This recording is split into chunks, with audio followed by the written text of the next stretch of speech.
ये कहानी एक बहुत ही चालाक और बुद्धिशाली आदमी की है।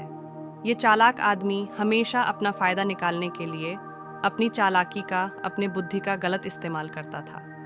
एक बार इसे पता चला कि किसी एक पहाड़ी की चोटी पर पहुंचकर भगवान से सीधे बात की जा सकती है और उनसे कोई एक अपनी इच्छा पूरी करवाई जा सकती है।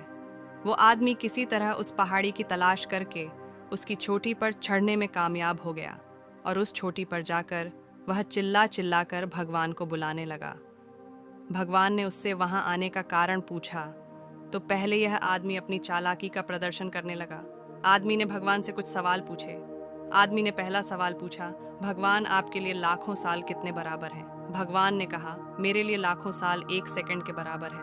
आदमी ने फिर भगवान से दूसरा सवाल पूछा, भगवान आपके लिए करोड़ों अरबों रुपए का क्या मूल्य है?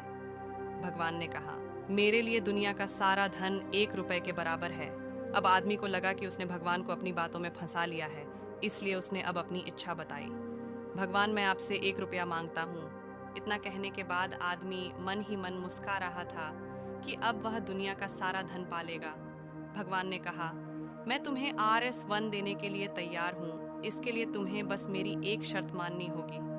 आदमी ने कहा, वह कोई भी शर्त मानने के लिए तैयार है। भगवान ने आदमी से कहा, तुम्हें सिर्फ 1 सेकंड इंतजार करना होगा।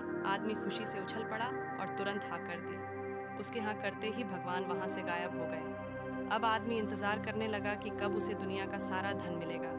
कुछ घंटे बीत जाने के बाद जब वह दोबारा सोचने लगा तो उसे याद आया उसका पहले सवाल का जवाब जो भगवान ने दिया था। उसके हिसाब से भगवान के लिए 1 सेकंड यानी आदमी के लिए लाखों करोड़ों साल के बराबर है। यानी कि भगवान उसे दुनिया की सारी दौलत देंगे, लेकिन लाखों करोड़ों साल इंतजार करने के बाद।